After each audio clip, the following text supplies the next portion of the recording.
Kapal motor sabuk Nusantara 106 menabrak sejumlah bangunan di Maluku Tengah, Maluku. Kapal gagal bersandar di dermaga dan keluar jalur hingga menghantam sejumlah bangunan.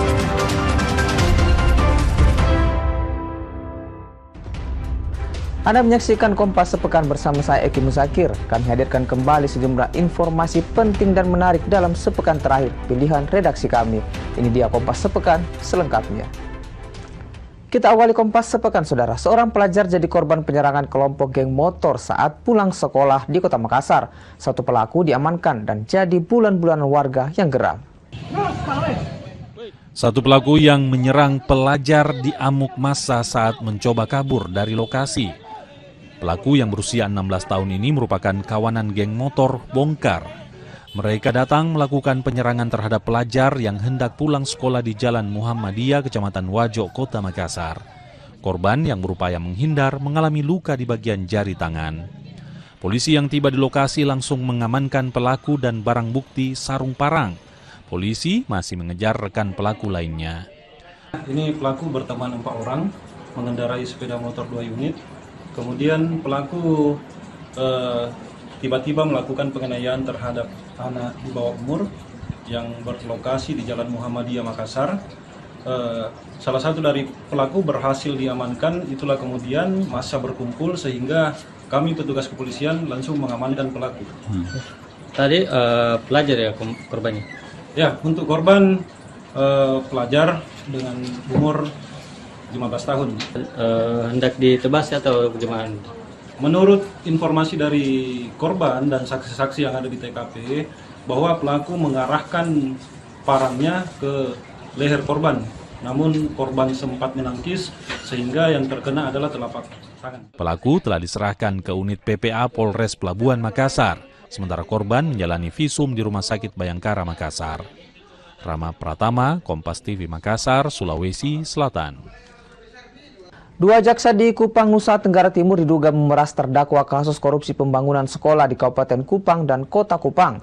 Dugaan pemerasan terbongkar setelah pengacara terdakwa menyampaikan kasus ini dalam persidangan. Sidang kasus dugaan korupsi pengerjaan sejumlah sekolah di Kota Kupang dan Kabupaten Kupang, Nusa Tenggara Timur tahun 2020-2021 memasuki babak baru.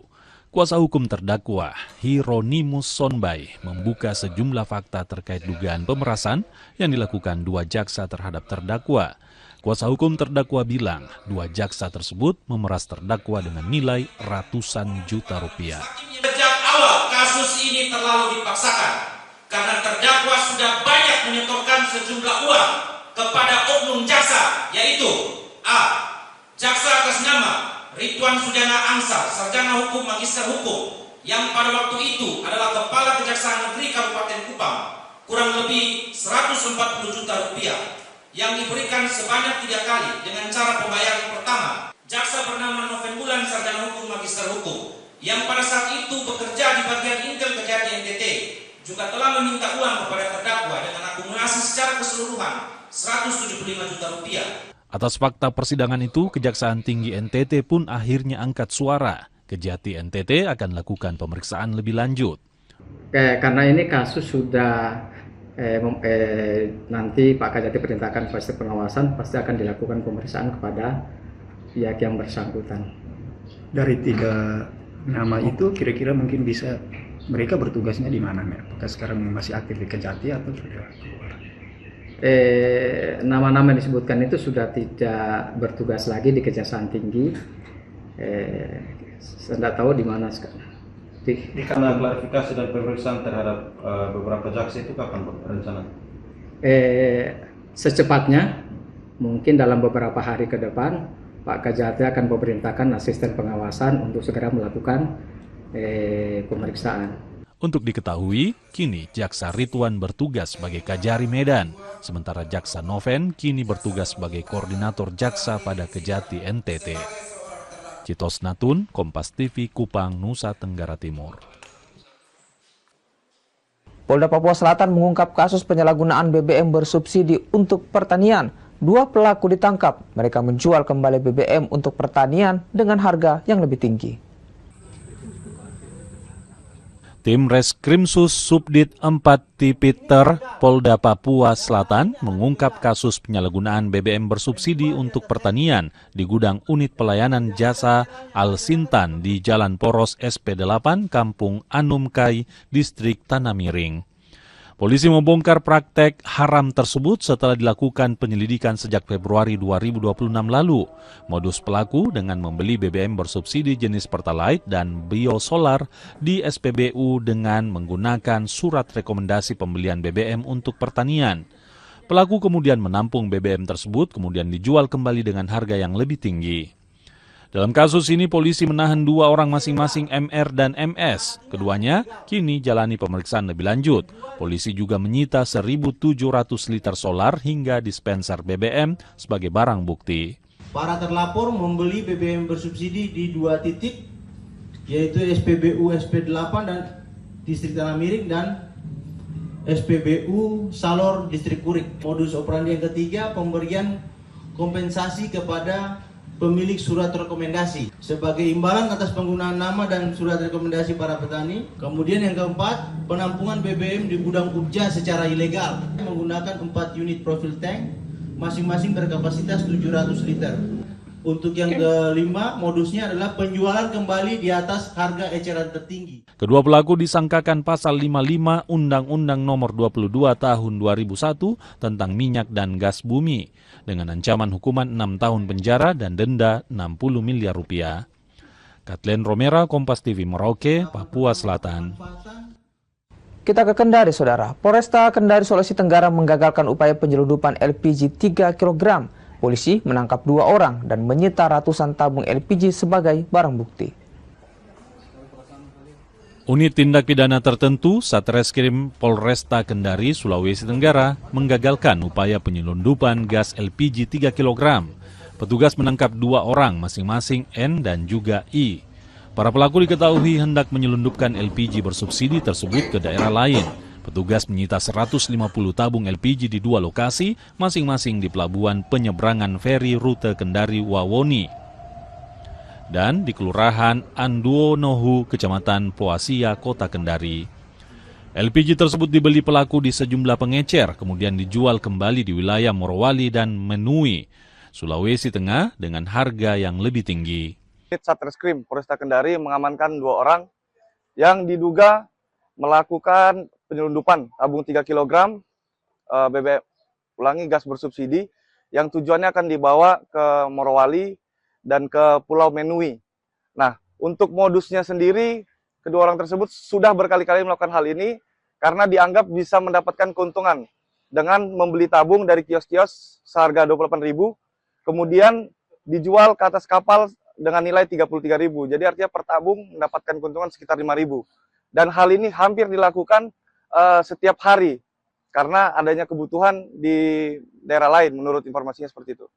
Kedua pelaku kini ditahan dan dijerat Undang-Undang tentang minyak dan gas bumi sebagaimana telah diubah dalam Undang-Undang Cipta Kerja dan terancam hukuman penjara maksimal 6 tahun serta denda hingga 60 miliar rupiah. Silvian Siakia, Kompas TV Kendari, Sulawesi Tenggara. Kapal motor sabuk Nusantara 106 menabrak sejumlah bangunan di Maluku Tengah, Maluku. Kapal gagal bersandar di dermaga dan keluar jalur hingga menghantam sejumlah bangunan. Video amatir warga yang memperlihatkan kapal motor sabuk Nusantara 106 bergerak tak terkendali menuju kawasan permukiman di pesisir Banda Neira. Kapal yang baru saja tiba dari pelabuhan Amahai ini terlihat gagal merapat ke dermaga dan justru meluncur keluar jalur sandar. Akibatnya bagian depan kapal menghantam sejumlah bangunan dan juga longboat milik warga yang tengah bersandar. Kapal diduga alami kerusakan mesin hingga tak terkendali. Kapal sabuk Nusantara 106 itu dia kemarin bertolak dari pelabuhan Amahai dan pagi tadi rencana tiba di pelabuhan Banda Neira. Namun pada saat mau melaksanakan sandar, tapi terjadi trouble mesin sehingga tidak bisa terkendali. Pada akhirnya dia menabrak rumah warga yang ada di sekitaran pelabuhan Panenera itu. Ada juga berapa speed atau bodi warga yang ikut terkena dari tabrakan kapal sabuk. Sementara yang ada itu satu rumah warga yang rusak yang kami baru dapat informasi. Selain itu juga tanpa penginapan, itu penginapan. Pihak Pelni Cabang Ambon hingga kini masih lakukan penyelidikan penyebab KM Sabuk Nusantara 106 gagal sandar dan menabrak permukiman warga. Selain lakukan penyelidikan, Pelni Cabang Ambon juga telah menurunkan tim untuk bertemu warga yang bangunannya rusak usai dihantam KM Sabuk Nusantara 106. Pihak Pelni akan bertanggung jawab dan memberikan ganti rugi atas segala kerusakan akibat kapal gagal bersandar di dermaga. Dari untuk kejadian ataupun sebab apanya kami belum mendapat informasi yang detail, namun secara komunikasi, koordinasi dengan pihak-pihak terkait di Banda, bahkan dengan kami juga komunikasi dengan pusat, bahwa kami menunggu informasi lebih lanjut terhadap kejadian yang menimpa kapal Sanus 106 di Banda. Iya, insya Allah kami juga namanya ini musibah, tapi itu berdampak kepada rumah warga, kami akan bertanggung jawab semua. Bertanggung jawab. Kompas Sepekan akan kembali dengan informasi lainnya, diantaranya kapal Honor asal Dubai di sandra bajak laut Somalia. Nahkoda Kabal Ashari Samadikun asal Kabupaten Goa, Sulawesi Selatan jadi salah satu sandra. Kompas Sepekan segera kembali.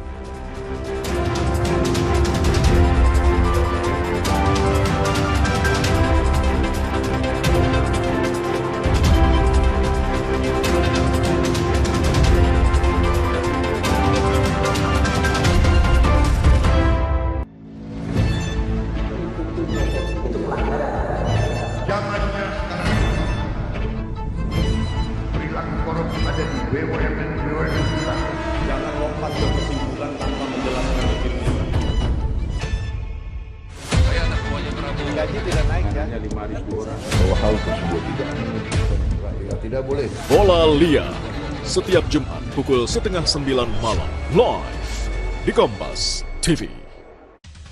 Ketahui berita dan informasi seputar kekhasan, gagasan, tantangan, serta inovasi di 38 provinsi dan 514 kabupaten kota di seluruh tanah air yang terajut menjadi inspirasi bagi bangsa.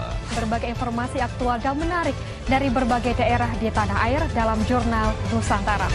Ikuti Jurnal Nusantara setiap hari pukul 6:30 pagi live di Kompas TV.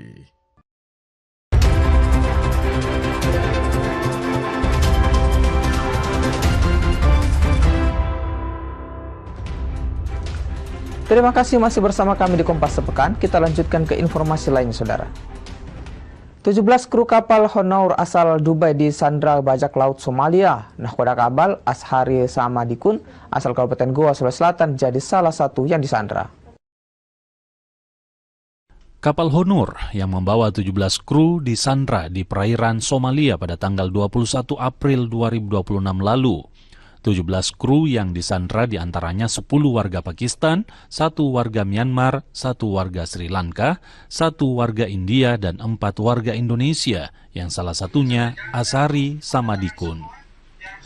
Informasi yang disampaikan kerabat Ashari bilang, kapal yang membawa muatan minyak berangkat dari Oman menuju Somalia dibajak, dan sejauh ini belum menerima kabar terbaru tentang kondisi para sandra.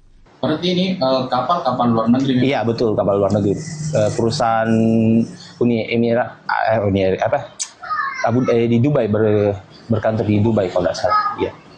Apakah dari perompak ini ada memberikan deadline untuk tenggat waktu? Itu kan kemarin kita tunggu katanya 2x24 jam, tapi ini molor lagi ke 3x24 jam. Sampai saat ini belum ada sih. Iya. Kita masih menunggu juga info dari rekan kami Ashari untuk memberikan informasi soal bagaimana negosiasinya sampai hari keberapa. Karena ini sudah masuk hari keempat semenjak 21 April kemarin kan. Kejadian ini kan dia dapat kabar malam, kejadian di sana siang kan. Jadi kami selaku perwakilan dari angkatan rekan dari ASARI itu masih sering komunikasi untuk mendapatkan info-info terbaru dari mereka. Kalau kejadian begini yang bertanggung jawab itu dari pemerintah bagian apa itu? Kalau kejadian seperti ini, yang pertama itu pihak ship owner sih. Ship owner. Terus jika terdapat kendala berbagai negara di atas kapal, itu kembalikan lagi nanti pihak-pihak kru yang dari negara asal memberitakan pemerintahannya bagaimana untuk mendapatkan pertolongan keamanan bagi mereka kan. Sejauh ini sudah ada komunikasi tidak? Untuk saat ini kami belum ada. Rekan dan keluarga yang menjadi korban sandera bajak laut Somalia berharap pemerintah Indonesia membantu upaya pembebasan sandera. Aziz Amin, Kompas TV, Goa, Sulawesi Selatan. Longsor menerjang sejumlah lokasi di Ambon, Maluku. Longsor terjadi setelah curah hujan yang terjadi di daerah tersebut. Curah hujan yang tinggi memicu longsor di sejumlah lokasi di Ambon, Maluku. Salah satu lokasi terparah berada di kawasan Batu Merah. Di lokasi ini, longsor membuat pemakaman umum rusak. Warga pun terpaksa mengevakuasi dan menguburkan kembali jenazah yang terbawa longsor. Wakil Wali Kota Ambon memantau langsung sejumlah lokasi longsor. Pemkot Ambon pun akan segera memberikan bantuan pada korban longsor. Dan tadi Katong sudah tinjau langsung, ada beberapa yang di Galunggung juga seperti itu patahan talutnya. Insya Allah nanti akan diselesaikan. Lalu yang terkena dampak juga, ini juga pemerintah Kota Ambon turut untuk melihatnya dan bisa membantu. Katong menghimbau kepada seluruh masyarakat Kota Ambon, hari ini Katong akan ada dalam musim penghujan juga yang panjang. Untuk warga masyarakat Kota Ambon yang tinggal, yang pertama tinggal di bantaran-bantaran sungai, harus juga memperhatikan kebersihan sungainya. Kemudian yang tinggal di daerah-daerah bukit-bukit ini ya, daerah-daerah gunung yang memang rawan longsor, ini juga harus menjadi perhatian. BPBD Ambon masih lakukan pendataan kerusakan akibat longsor. Warga yang tinggal di lereng bukit dan bantaran sungai diminta untuk tetap waspada. Yahya Lating, Kompas TV Ambon, Maluku. Dinas Perhubungan Kota Ambon bersama Satpol PP menindak kendaraan yang parkir sembarangan. Kendaraan yang parkir di area larangan parkir langsung digembok atau bannya dikempesi. Petugas gabungan di Subkota Ambon dan juga Satpol PP menindak kendaraan yang diketahui parkir sembarangan. Kendaraan yang parkir di area larangan parkir, bannya langsung dikempesi. Tak hanya kendaraan roda 4, kendaraan roda 2 juga tak luput dari tindakan. Untuk kendaraan roda 4 tak hanya dikempesi, sebagian kendaraan juga digembok. Penertiban ini sengaja dilakukan lantaran maraknya kendaraan parkir di area terlarang. Selain itu, parkir sembarangan juga kerap memicu kemacetan. Kita pertama melaksanakan tugas pengawasan dari Dinas Perhubungan. Cuma kalau tadi itu kita coba kolaborasi sama-sama dengan Satuan Polisi Pamung Praja. Dan tugas rutin yang cuma lakukan. Jadi, tapi himbauan kami kesadaran masyarakat, sehingga sebelum lagi kita melakukan penindakan. Ya, terutama kemudian kalau masih menjadi keluhan masyarakat maupun masukan, itu yang menjadi prioritas. Selain lakukan penindakan, petugas juga mengingatkan warga untuk parkir kendaraan di area yang telah ditetapkan Pemkot Ambon. Yahya Lating, Kompas TV Ambon, Maluku. Kementerian Kesehatan menetapkan penyakit jantung sebagai penyebab kematian tertinggi dengan kasus terbanyak di Indonesia. Data menunjukkan 22,5 juta kasus merupakan penyakit jantung dan klaim pembiayaan mencapai 19,25 triliun rupiah. Kementerian Kesehatan Republik Indonesia mengintensifkan upaya pencegahan penyakit jantung. Pencegahan dilakukan dengan mengerahkan tenaga kesehatan mensosialisasikan penyakit jantung sejak dini. Penyakit jantung dapat menyerang siapa saja tanpa memandang usia. Data Kementerian Kesehatan tahun 2024, penyakit jantung menjadi penyumbang kasus terbanyak di Indonesia dengan total mencapai 22,5 juta kasus. Pembiayaan klaim untuk penanganan penyakit jantung mencapai 19,25 triliun rupiah. Angka ini menjadi catatan bagi pemerintah untuk mendorong upaya pencegahan melalui penerapan tata kelola klinis yang lebih baik. Dari sisi pembiayaan kesehatan, penyakit jantung juga menjadi beban besar bagi sistem kesehatan nasional, bahwa berdasarkan data di tahun 2024, penyakit jantung dilaporkan menjadi penyakit dengan klaim terbesar BPJS Kesehatan dengan sekitar 22,55 juta kasus dan pembiayaannya mencapai sekitar 19,25 triliun. Ya. Nah, kemudian angka ini tentu memberi catatan penting bagi kita ya, bahwa bila kita tidak memperkuat pencegahan, tata kelola klinis, maka beban penyakit kardiovaskuler ini akan terus menekan keberlanjutan sistem pembiayaan kesehatan. Khusus di Wahidin sendiri ada tidak?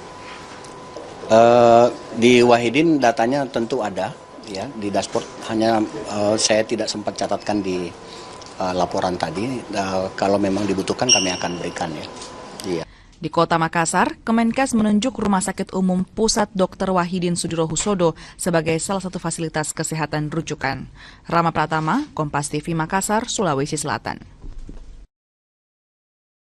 Badan Gizi Nasional mendorong kampus ikut ambil bagian dalam pengembangan program MBG.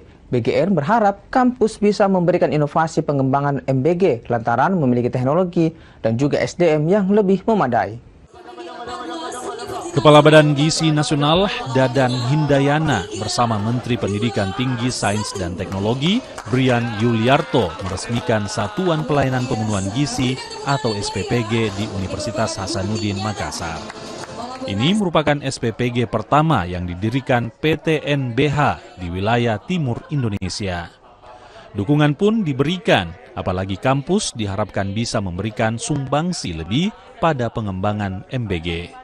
Terbukanya kampus untuk terlibat dalam program makan bergizi gratis karena teknologi, SDM, dan inovasi-inovasi yang dimiliki oleh perguruan tinggi saya kira akan banyak manfaatnya untuk pengembangan program makan bergizi, mulai dari pengembangan peralatan, keamanan pangan, kemudian pelatihan, bimbingan teknis, termasuk juga terkait dengan keterlibatan kampus di dalam menyelenggarakan program makan bergizi gratis seperti contohnya yang dilakukan oleh Universitas Hasanuddin ini adalah SPPG pertama di kampus PT NBH di Indonesia Timur. Selain BGN, Kemendikti Saintek juga berharap banyak dalam keterlibatan kampus dalam pengembangan MBG. Riset yang dihadirkan perguruan tinggi bisa jadi penopang MBG lebih baik. Mulai dari inovasi-inovasi teknologi, mulai dari riset-riset yang bisa dilakukan terhadap penerima manfaat, efeknya seperti apa, kemudian juga program-program lainnya. Bagaimana kampus Unhas membangun SPPG sehingga nantinya akan bisa menjadi sekaligus teaching factory juga, bisa untuk tempat praktek, bisa untuk penelitian, dan pengembangan lebih lanjut program MBG yang ada di masyarakat. Hingga Februari 2026, Badan Gizi Nasional atau BGN melaporkan sudah memiliki sekitar 23.000 SPPG yang tersebar di 38 provinsi di seluruh Indonesia. SPPG ini tak hanya dikelola yayasan, tapi juga sebagian dikelola perguruan tinggi. Rama Pratama, Kompas TV Makassar, Sulawesi Selatan. Kompas Sepekan masih akan kembali dengan informasi lainnya, diantaranya menabung selama puluhan tahun hasil penjualan ikan keliling, seorang warga asal Kabupaten Goa, Sulawesi Selatan akhirnya bisa berhaji. Kompas Sepekan segera kembali.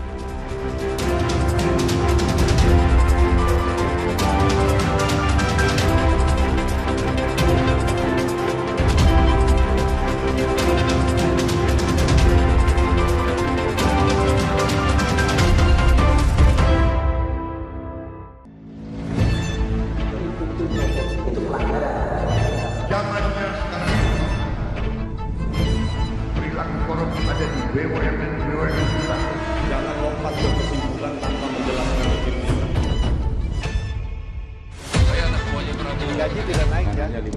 bahwa hal tersebut tidak boleh. Bola liar setiap Jumat pukul 8:30 malam live di Kompas TV.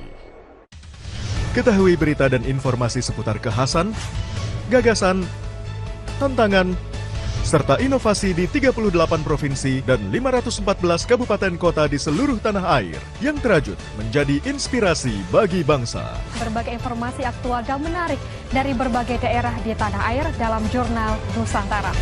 Ikuti Jurnal Nusantara setiap hari pukul 6:30 pagi, live di Kompas TV.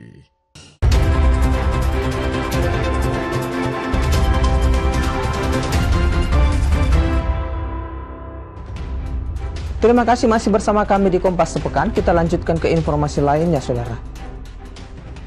Lansia asal Wajo, Sulawesi Selatan akhirnya bisa berangkat haji setelah 16 tahun menunggu. Dirinya tetap bersemangat untuk berhaji meski usianya senja dan hanya bisa berada di atas kursi roda.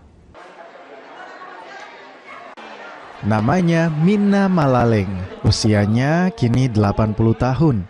Warga asal Kabupaten Wajo, Sulawesi Selatan ini tak lagi bisa beraktivitas seperti layaknya orang pada umumnya.